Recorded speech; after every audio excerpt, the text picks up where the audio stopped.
Bonjour, aujourd'hui on va s'attaquer à une idée reçue. Une idée tellement ancrée qu'elle ressemble à une vérité absolue, mais qui est peut-être bien le plus grand mensonge sur la richesse. On va parler de la fameuse voie lente. Préparez-vous car ça risque de bousculer pas mal de certitudes. Ça, on connaît tous cette petite musique, hein. C'est le plan de vie standard. La recette qu'on nous sert depuis qu'on est tout petit. Fais tout bien comme il faut, sois patient. Et peut-être, un jour, à la retraite, tu pourras enfin en profiter.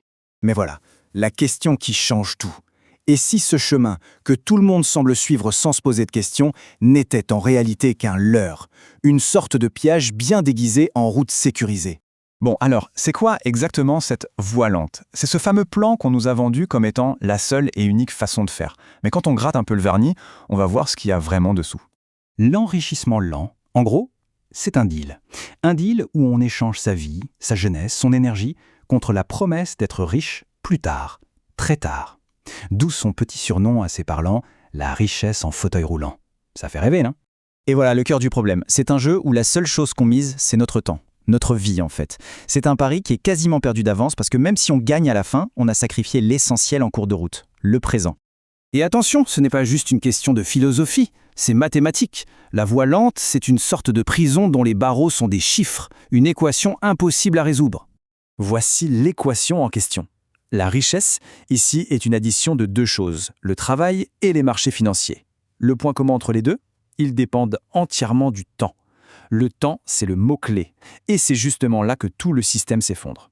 Pour expliquer pourquoi ça ne marche pas, il y a ce concept. L'incontrôlable levier limité. En clair, ça veut dire que tout le plan repose sur des facteurs sur lesquels on n'a quasiment aucun contrôle et aucun moyen de les accélérer. On est juste passager d'un véhicule très très lent. Et voilà les deux barreaux de la prison. D'un côté, le temps. Il est, par définition, limité. Impossible de créer plus de 24 heures dans une journée. De l'autre côté, les marchés, ils sont complètement imprévisibles. Une seule crise financière peut anéantir des années d'efforts. On est totalement à leur merci.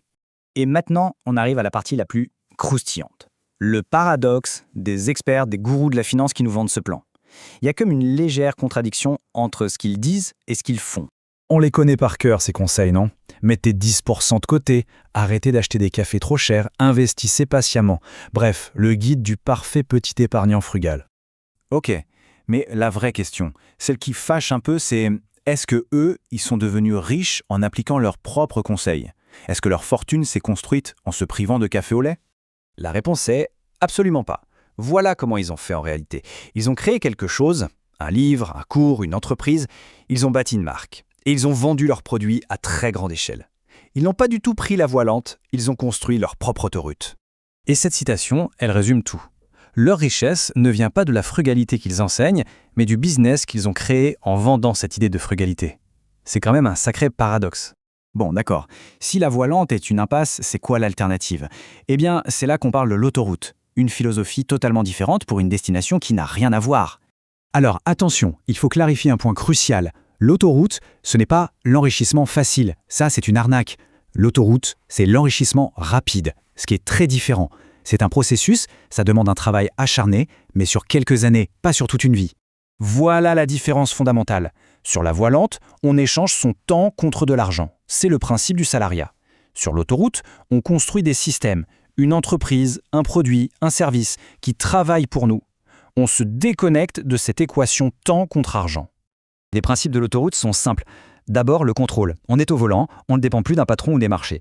Ensuite, l'effet de levier. Le potentiel de gain n'est plus plafonné par le nombre d'heures travaillées. Et enfin, le système. On crée une machine qui peut tourner et même grandir sans notre intervention constante. Au final, tout se résume à une seule chose, reprendre le volant. Parce que quand on choisit sa route, on choisit aussi sa destination. Et pour être tout à fait transparent, toute cette réflexion est directement inspirée d'un livre, L'autoroute du millionnaire de M.J. DeMarco. C'est vraiment l'ouvrage qui a popularisé cette remise en question du modèle traditionnel. Ce tableau y résume tout parfaitement. D'un côté, 40 à 50 ans d'attente, une variable limitée qui est le temps, aucun contrôle, pour une récompense à la retraite. De l'autre, 5 à 10 ans de travail intense, une variable illimitée comme le nombre de produits vendus, un contrôle total pour une destination beaucoup plus sympa, la liberté, pendant qu'on est jeune. Voilà, ça laisse matière à réfléchir. La question à se poser maintenant n'est pas pour moi, mais pour chacun. Sur quelle route est-on en ce moment? Et surtout, est-ce que c'est vraiment celle qui nous emmène là où on a envie d'aller? La réponse pourrait bien tout changer.